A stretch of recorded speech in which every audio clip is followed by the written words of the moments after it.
guys, kembali channel Yanda.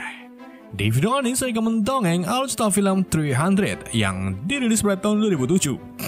Disutradarai oleh Zack Snyder dan diproduksi oleh Legendary Pictures. Film ini dibintangi oleh Gerard Butler sebagai King Leonidas, Michael Fassbender sebagai Stelios, David Wenham sebagai Delius, dan masih banyak aktor keren lainnya.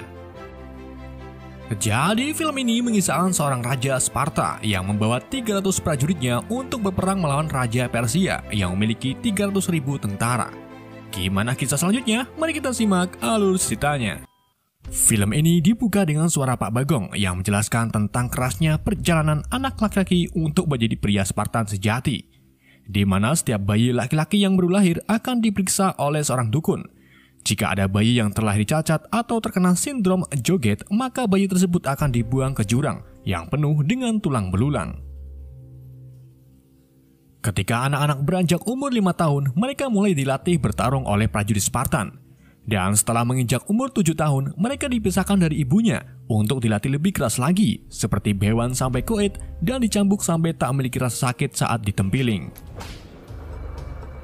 Saat anak-anak beranjak remaja, mereka dilepaskan ke hutan bersalju untuk belajar bertahan hidup.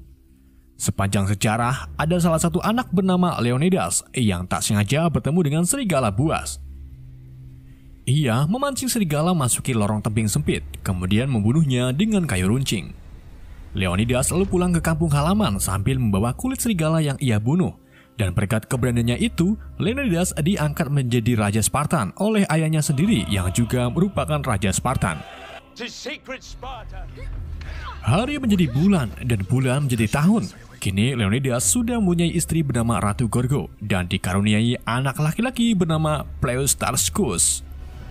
Pada suatu hari, sekelompok orang dari Persia mendatangi tanah Spartan untuk menemui Raja Leonidas. Sekelompok tersebut dipimpin oleh pria nggak tahu namanya yang memperlihatkan beberapa kepala tengkorak berbagai raja yang sudah ia bunuh.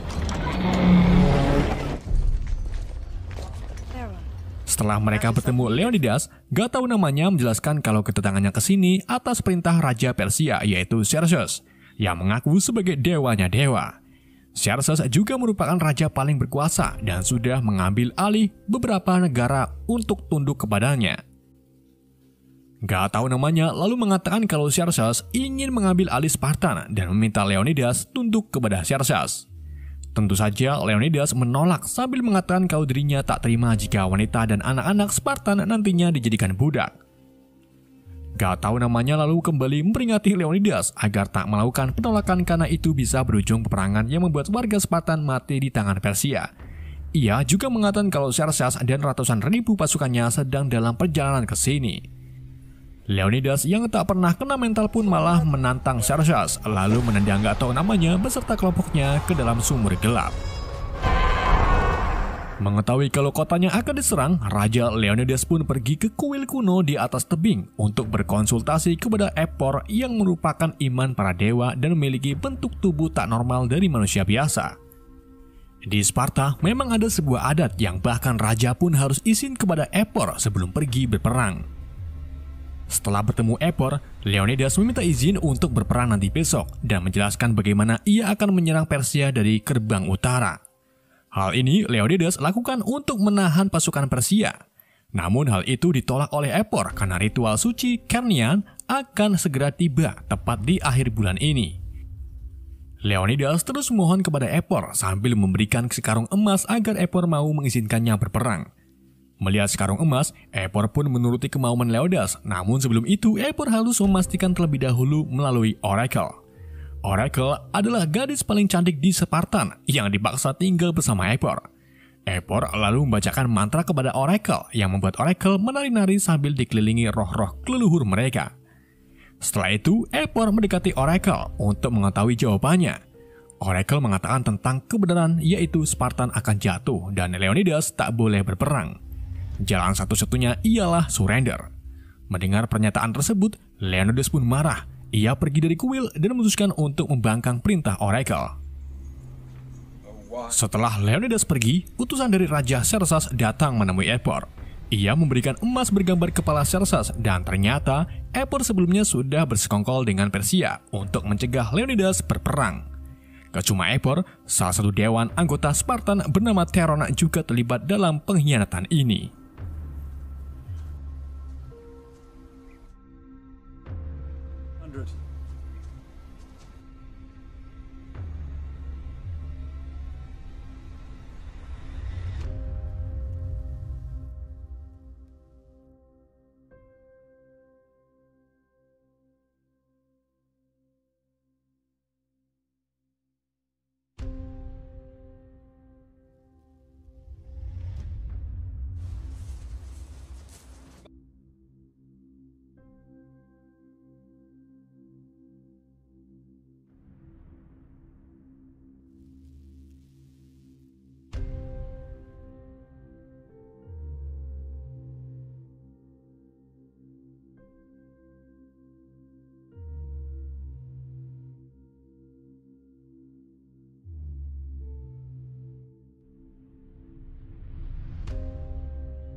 Di dalam perjalanan menuju utara, mereka bertemu dengan pasukan lain dari Arkadian. Pemimpin Arkadian bernama Dexos mengatakan kalau dirinya mendengar Spartan akan berperang melawan Xerxes, dan kedatangan dirinya ke sini yaitu ingin bergabung dengan Spartan. Namun, Dexos terkejut ketika melihat pasukan Spartan hanya 300 prajurit. Leonidas lalu bertanya kepada beberapa prajurit Arkadian tentang profesinya. Beberapa prajurit Arkadian menjawab kalau profesinya sebagai tukang besi, pedagang cilok, dan sebagainya. Kemudian Leonidas bertanya kepada 300 prajurit Spartanya tentang apa profesi mereka. Mereka pun kompak menjawab dengan kata "Hehehe". Setelah itu, Leonidas mengatakan kalau dirinya memiliki prajurit lebih banyak daripada Arkadian karena dari kecil prajurit Sparta memang dilatih keras. Pasukan Arkadian dan Sparta lalu pergi menuju utara bersama-sama.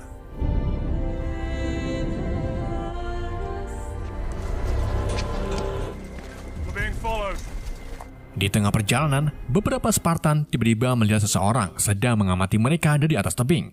Leonidas pun mengatakan kalau dari tadi kita memang sudah diikuti olehnya. Rombongan Spartan dan Arkadian kini telah sampai di sebuah desa yang baru saja dihancurkan oleh pasukan Persia. Di saat itu juga datanglah seorang bocil yang secara langsung menghampiri Raja Leonidas sambil mengatakan kalau semua warga desa dibunuh oleh pasukan Persia. Namun pasukan tersebut memiliki makhluk mengerikan dari kegelapan. Gak lama kemudian, si bocil meninggal di pangkuan Leonidas. Semua Spartan sangat terkejut ketika melihat tumpukan mayat warga pating terempel di sebuah pohon. We'll put their name to the test. Di sisi lain, Ratu Gorgo menemui salah satu anggota dewan bernama Kuncung yang setia kepada Raja Leonidas. Gorgo menanyakan kepada Kuncung apakah anggota dewan akan mengirim pasukan Spartan untuk membantu Leonidas. Kuncung pun mengatakan kalau dirinya tak memiliki kewenangan jika anggota yang lain tidak setuju. Akan tetapi, Kuncung akan membantu Gorgo dengan mengadakan pertemuan dalam 2 hari ke depan. Di pertemuan itulah, Gorgo harus meminta ke semua dewan untuk membantu Leonidas. Kita kembali ke pasukan Spartan dan Arkadian, di mana mereka ini melihat pasukan Persia baru saja tiba di lautan perbatasan. Menjelang malam, Dewa Zeus mengirim hujan badai ke lautan dan menghantam ratusan kapal milik Persia, yang membuat sebagian pasukan Persia mati tenggelam. Namun, pagi harinya pasukan Argedia menemukan kalau pasukan Persia sudah membangun base camp di pantai utara, yang berarti pasukan Persia benar-benar sangat banyak dan semakin bertambah walaupun tadi malam dihantam oleh badai. Melihat jumlah musuh yang sangat banyak, para Spartan pun tertawa, karena baru kali ini mereka mendapatkan lawan yang setimpal. Saat pasukan Spartan mendirikan tembok batu, mereka didatangi seorang utusan dari Xerxes yang meminta Spartan untuk surrender dan tunduk kepada Xerxes. Utusan tersebut lalu mengatakan kalau tembok batu yang Spartan dirikan tidak ada gunanya untuk melawan pasukan Xerxes. Namun, setelah melihat lebih detail lagi, si utusan mengetahui kalau di antara batu terdapat mayat-mayat pasukan Xerxes yang sebelumnya ditugaskan untuk mengintai Spartan. Si utusan pun marah dan mulai mengeluarkan cambuknya. Magneto dengan sigap melompat lalu memenggal tangan si utusan. Setelah itu, ia membunuh si utusan beserta anak buahnya. Sedangkan Leonidas dan Kapten Artemis terlihat sedang mendiskusikan penyerangan yang akan mereka lakukan. Leonidas lalu mengatakan tentang tujuan tembok batu dibangun, yaitu untuk memancing pasukan Persia ke jalan yang lebih sempit. Hal ini merupakan strategi saat Leonidas membunuh serigala di tebing sempit. Di waktu yang sama, seseorang yang mengikuti Spartan muncul di depan Leonidas. Ia adalah Ephialtes. Ia adalah Ephialtes, si monster punggung bungkuk. Ephialtes mengatakan ke Leonidas bahwa ada celah lain yang bisa dilewati Persia, dan disitulah kita bisa menyerangnya. Ephialtes juga mengatakan kesediaannya berperang bersama Spartan, namun tentu saja Leonidas melarangnya, karena Ephialtes tidak mampu menggotong perisai dan itu bisa mengancam nyawa Ephialtes jika serangan panah menyerangnya. Mengetahui kalau dirinya tak boleh ikut perang, Ephialtes pun kesal dan maki-maki Leonidas kalau kau salah menilai orang. You are wrong! Pertempuran pertama Spartan pun dimulai. Pasukan Spartan terlihat berbaris di dalam sela sempit dan menunggu serangan dari pasukan Xerxes. Pasukan Xerxes lalu berhenti di jarak 100 meter dari pasukan Spartan. Kemudian salah satu komandan kembali memperingati Spartan untuk menyerah kepada Xerxes. Namun, saat itu juga sebuah tombak dari Spartan terbang mengenai tubuh si komandan. Hal tersebut membuat pasukan Xerxes lainnya geram dan mulai berlari ke barisan Spartan.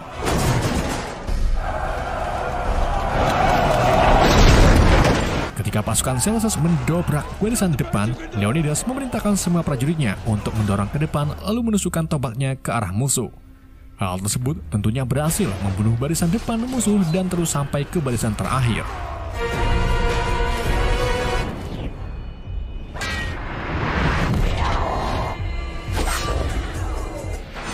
Saat pasukan musuh tinggal sedikit, prajurit Spartan mendorong mereka semua ke sisi jurang yang membuat semua pasukan musuh tersisa mati jatuh ke lautan.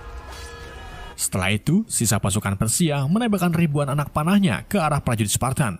Dengan kompak, prajurit Spartan pun menutupi tubuhnya dengan perisai mereka masing-masing, dan hal itu berhasil menghindari ribuan panah menancap di tubuh mereka. Setelah tembakan panah selesai, mereka dihadapkan dengan pasukan berkuda. Namun tentu saja pasukan berkuda bukan tandingan Sparta. Dengan singkat, mereka berhasil membunuh semua pasukan berkuda tanpa menyisakan satupun yang hidup. What we were bred to do. No prisoners, no mercy. Salah satu prajurit Spartan lalu memberitahu Leonidas kalau ada segerombolan pasukan Persia sedang menuju kemari. Namun mereka berjumlah sedikit dan ada Raja Xerxes di tengah-tengahnya. Leonidas pun tahu kalau Xerxes ingin bertemu dengannya. Come, Leonidas.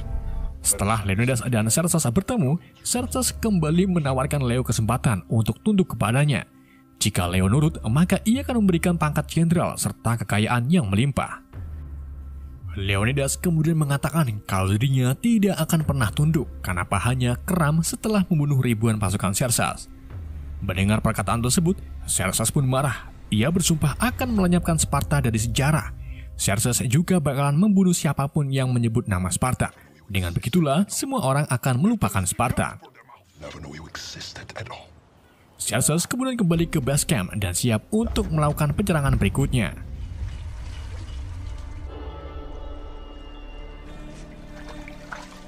Di sisi lain, Ratu Gorgo bertemu kembali dengan Kuncung di dekat sumur warga. Kuncung mengatakan kepada Gorgo kalau satu-satunya anggota dewan yang bisa menolong Gorgo adalah Theron, karena Theron merupakan orang yang sangat berpengaruh di dalam dewan Spartan.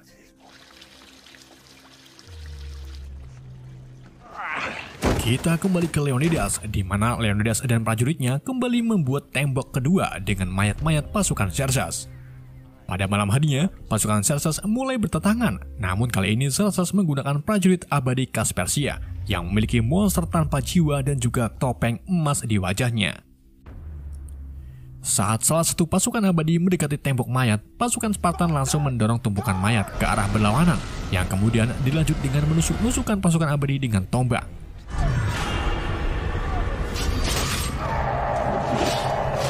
Di pertempuran kali ini, beberapa prajurit Spartan gugur, namun sebagian yang masih hidup berhasil menguasai pertempuran.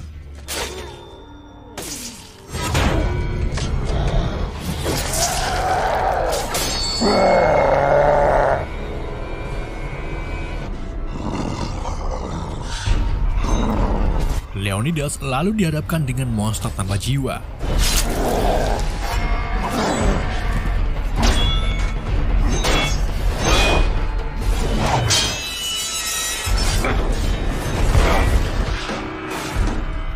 Awalnya, Leonidas kewalahan, namun setelah Leo membeli item War Axe, ia pun berhasil membunuh monster tersebut. Arcadians! No! Dari kejauhan, Xerxes terlihat mengamati kekalahan pasukan abadi. Xerxes mulai merasakan takut ketika prajurit Spartan menebas-nebas pasukannya sambil berteriak hora. Di hari berikutnya, Spartan menghadapi pasukan-pasukan aneh dari Persia, termasuk badak besar. Namun badak tersebut sangat mudah dikalahkan ketika tombak Menstar menancap di kepalanya.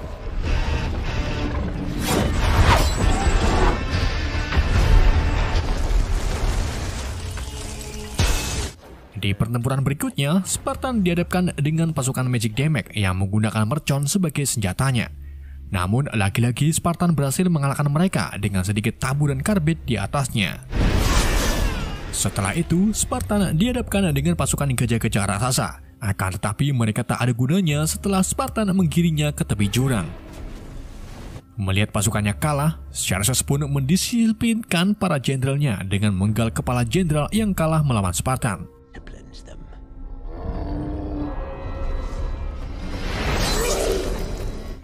Di dalam pertempuran berikutnya, putra Kapten Artemis tak sengaja dilenger yang membuat kepalanya terpenggal oleh musuh. Hal tersebut membuat Artemis menangis bahagia. Ia ngamuk di hadapan musuhnya dan harus ditarik ke barisan belakang agar tak terbunuh seperti anaknya.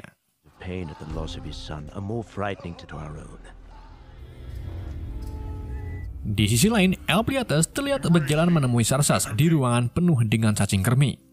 Kedatangan Elpiates ke sini ternyata ingin menjadi sekutu Xerxes. Xerxes pun menerima Elpiates, namun dengan syarat tunjukkan jalan prajurit Spartan berikutnya agar pasukan Persia bisa mengepung mereka. Elpiates pun dengan senang hati memberitahu Xerxes serta memintanya seragam prajurit. I am kind. Di tempat lain, Ratu Gorgo memanggil Theron untuk membantunya agar anggota dewan lain setuju mengirim bala bantuan ke Raja Leonidas. Theron lalu mengatakan kalau dirinya akan membantu Gorgo jika Gorgo mau membelikannya Tamiya, dan dengan terpaksa, Gorgo pun menurutinya.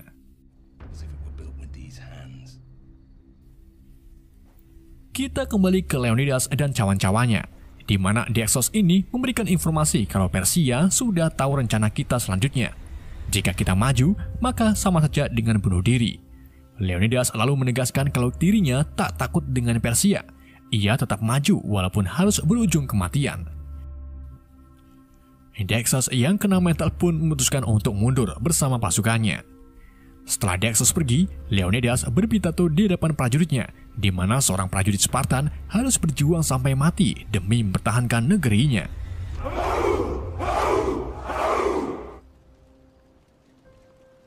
Leonidas kemudian memanggil salah satu prajurit bernama Delius untuk kembali ke rumah dan menceritakan kisah 300 prajurit Spartan yang berjuang memerangi 300.000 pasukan Persia.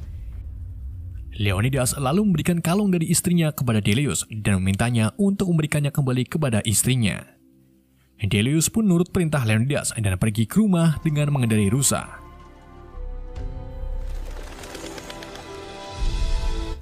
Pagi harinya, pertemuan anggota dewan pun dilaksanakan. Ratu Gorgo lalu memberikan pidato tentang perjuangan Raja Leonidas demi mempertahankan kota Spartan.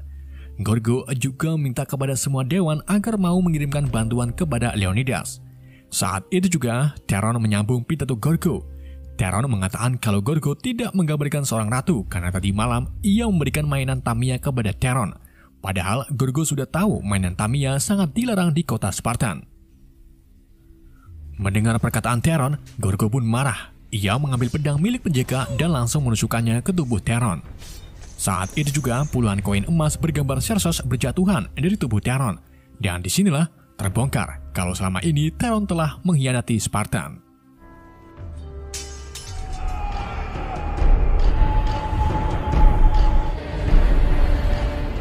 Karena sudah tahu langkah Leonidas selanjutnya, pasukan Xerxes pun akhirnya berhasil mengapung Leonidas. Leonidas terlihat berdiri tegak di depan Xerxes, sedangkan sisa pasukannya berlindung di balik perisainya. Salah satu anak buah Xerxes lalu memberikan kesempatan terakhir kepada Leonidas untuk tunduk kepada Xerxes. Dengan berat hati, Leonidas pun mulai melepaskan perlengkapan perangnya, kemudian berlutut di depan Xerxes. Saat Xerxes berdiri dari kursinya, Leonidas langsung bangun, lalu melemparkan tombaknya ke arah Xerxes. Sayangnya, tombak yang Leonidas lempar tak mengenai kepala Xerxes dan hanya menyemperimpit di bagian bibir Xerxes. Pasukan Xerxes lalu menyerang Spartan dengan berbagai senjata termasuk panah. Sebagian Sparta mati dan sebagiannya lagi sekarat. Magneto lalu menghampiri Leonidas sambil mengatakan kalau dirinya sangat beruntung bisa mati terhormat di samping rajanya. Setelah itu, jutaan anak panah terbang menutupi sinar matahari dan jatuh tepat di kumpulan prajurit Spartan termasuk Leonidas. Delius kini sudah sampai di rumah. Ia bertemu dengan Ratu Gorgo dan memberikan kalungnya kepadanya. 1 tahun kemudian, Delius terlihat memimpin prajurit Spartan sambil menceritakan perjuangan Raja Leonidas dan 300 prajuritnya. Delius juga mengatakan kalau kita akan berperang melawan Persia. Namun, kali ini bukan 300 prajurit yang akan berperang, melainkan 10.000 prajurit Spartan dan 30.000 pasukan di seluruh Yunani. Film pun bersambung.